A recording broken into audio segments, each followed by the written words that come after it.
예, 우리가 평균치로다가 이렇게 보면 행복한 국가도 있고 지역도 있고 사람도 있을 수 있다는 어떤 착시에 빠지는 것이죠. 예, 계속 행복하지는 않다는 것이죠. 인생에서.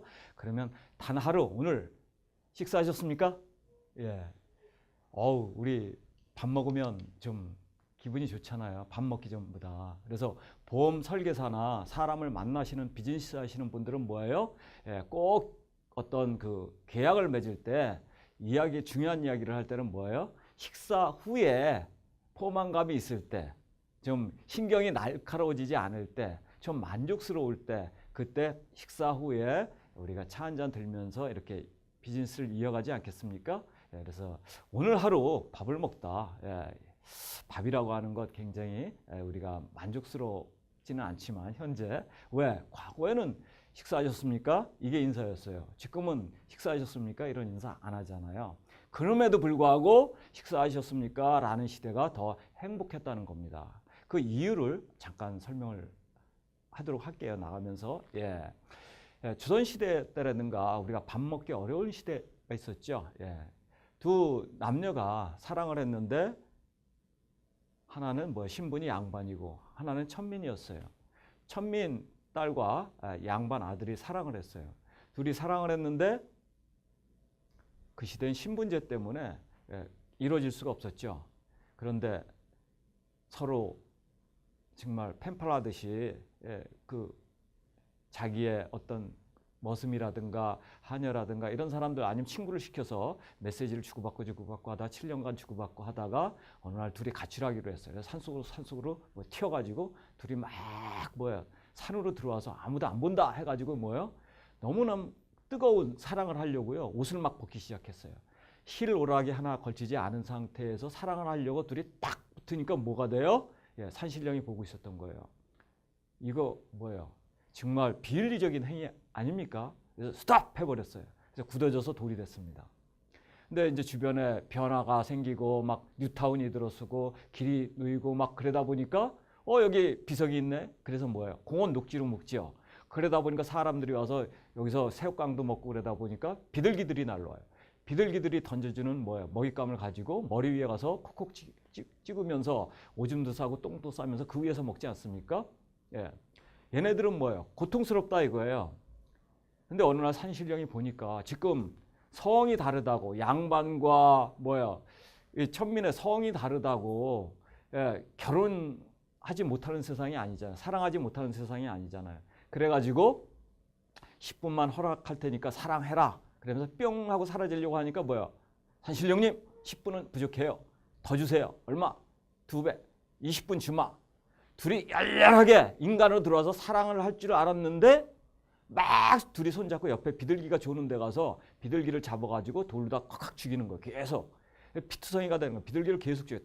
더더더더 하면서 계속 죽이는 거예요. 10분, 15분 막 시간이 흘러가. 다시 막 다 죽이고 난 다음에 튀어와. 그래가지고 다시 돌이 됐어요. 왜 이 두 남녀는 20분간 사랑을 하지 않고 사랑 행위를 하지 않고 비둘기를 죽였을까요? 예. 스트레스를 받았잖아요. 머리를 콕콕 치면서 오줌똥 싸가면서 그 위에서 얼마나 콕콕대겠습니까? 감정이 폭발한 거예요. 감정이.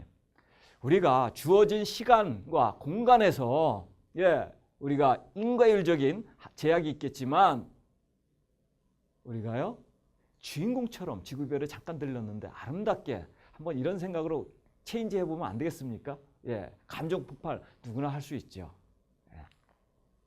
그래서 돈 많은 어머니가 어느 날 그 가난한 사람들을 모여 사는 지역에 이렇게 어렵게 사는 모습을 보여주기 위해서 교육상 자기네 집에는 너무나 가사 도우미도 있고 정원도 딸려 있고 정원에 또 수영장도 있고 다양하게 정말 너무 딸이 세상 돌아가는 걸 모를까 봐서 교육을 위해서 어느 날 어려운 동네 오지로 갔어요. 농장을 하는 오지로 가가지고 가난한 가족이 모여 사는 데 가서 함께 살아버렸어요. 그리고 이제 딸에게 묻습니다. 돌아와서 얘야 그 사람들 어떻게 사니? 넌 뭘 배울 수 있었니? 그랬더니 저 많이 배웠어요. 뭘 배웠니? 그러니까 우리 집에는 강아지 한 마리밖에 없는데 아, 거기는 강아지가 4마리씩이나 있어요. 우리는 조그만 수영장에 있는데 거기는 끊임없이 흘러가는 냇물과 냇물 끝에는 뭐야? 커다란 강이 보여요. 끊임없이 물이 흘러가요. 깨끗한 물이. 그 다음에 뭐예요? 우리는 정원에 등불이 몇 개밖에 없는데 거기는 밤하늘에 수많은 별들이 막 더 환하게 비치고 있어요. 너무 아름다워요. 우리는 그 안전 때문에 담벽을 높게 치고 울타리에 갇혀 사는 것 같지만 거기는 울타리가 없어요. 담벽도 없어요. 이웃 간에 오손도손 얘기하면서 너무 행복했어요. 우리는 가사도우미가 돕고 있지만 거기는 뭐예요? 가사도우미가 안 오더라도 스스로 농사를 지어서 다른 사람을 위한, 타인을 위한 뭐예요? 식량을 만들고 있었어요. 너무 좋아요. 그러는 겁니다. 여러분, 정말 우리는 어떻게 생각할까요? 예. 고마워요, 엄마. 이제 우리가 얼마나 가난한지 알게 되었어요. 예. 이렇게 얘기하는 겁니다. 이런 현상이 인터넷에 제가 떠도는 것을 이렇게 발췌를 해서 여러분에게 얘기하고 있지만 실질적으로 객관적으로 합리적으로 정량적으로 조사해서 노벨 평화상을 받은 분이 있어요. 그분이 여러분이 잘 아는 미국의 엘고 부통령이거든요. 예. 뒤에 나올 겁니다. 그걸 지금 얘기하기 위해서 서두에서 꺼냈어요. 왜 사십니까? 옆 사람하고 한번 이렇게 물어보세요. 왜 사십니까? 이렇게.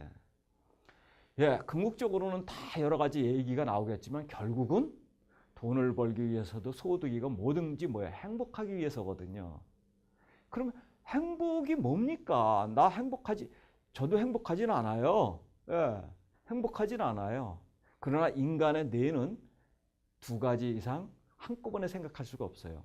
기왕이면 불행을 생각하는 것보다 행복을 생각하면, 행복을 내려놓으면 뭐예요?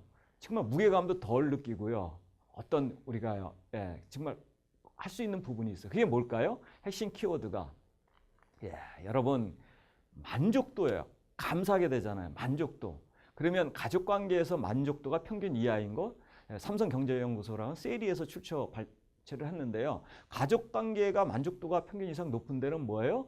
행복도도 높아지더라는 거예요. 여러분 이거 당연한 거 아닙니까? 행복한 거 그렇죠? 가정이 소중한 거죠. 가정이 싱글인 사람 뭐예요? 대인관계가 소중할 수도 있고요. 인간관계 그렇죠? 예.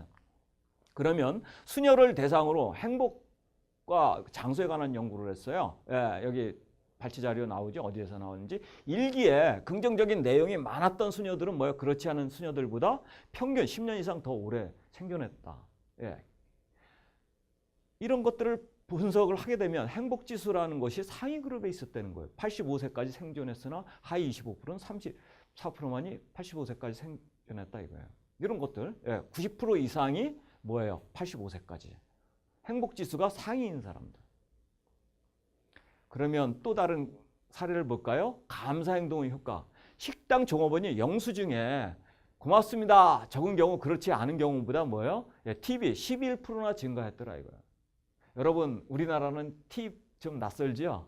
미국에 가게 되면 식당에 들어가게 되면 아니면 숙소에 들어가게 되면 나올 때 그냥 나오겠습니까? 식당에 가서도 우리가 팁을 놓고 나오죠.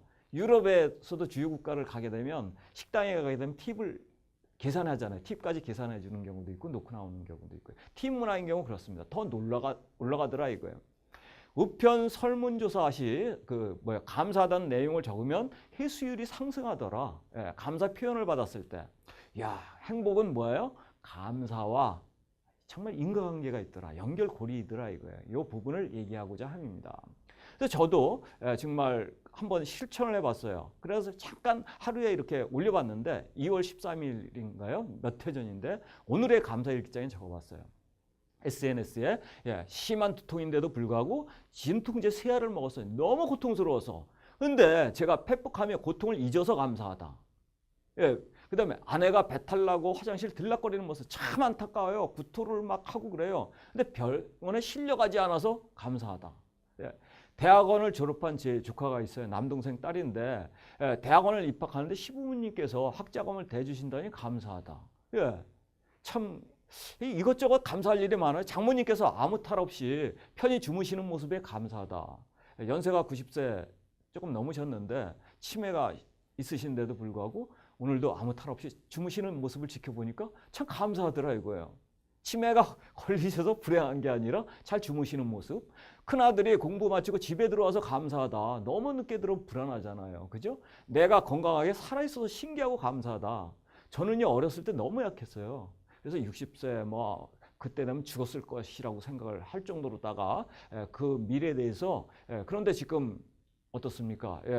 이렇게 제가 건강을 유지하면서 살아올 수 있다는 거 이게 자체 그날 이렇게 260명인가요? 삽시간에 이렇게 되더라고요. 그러면 우리가 한번 생각을 해보세요.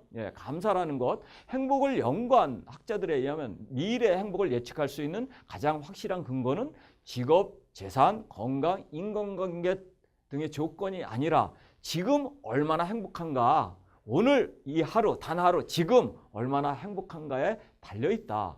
직업, 재산 다 중요해요. 그러나 일시적으로 이것들이 지속적으로 효과는 나타나지 않고 일시적으로는 우리가 행복감을 줄 수는 있겠다는 거죠. 그러나 지속적인 거는 뭐예요? 단 하루, 지금 감사하다고 하면 내일은 불확실하잖아요. 믿을 수가 없잖아요. 그런 의미에서 단 하루, 지금 감사해 보겠다. 감사할 조건이 아닙니다, 저도. 근데 감사를 쓰다 보니까 매일매일 감사한 것들이 있는 거예요. 제 지인들 중에는 막 빚에 허덕이에요. 빚을 많이 지고 있어요. 그런데도 아직 살아있어서 감사하다. 나는 받은 게 너무 많아. 좋은 것만 얘기했는데 제가 감동을 받았어요. 자, 그러면 단 하루 지금이라는 거가 이해 가셨죠? 그러면 가난한 자는 적게 가진 자가 아니라 더 많이 가지려는 사람이다. 가난한 사람은 어떤 사람이라고요? 더 많이 가지려고 하는 사람. 피터 로제거라고 하는 사람이 그런 얘기를 했어요. 저 공감이 딱 되더라고요. 정말 사람들이 그 욕망이라는 것이 끝도 없더라고요. 끝도. 주변에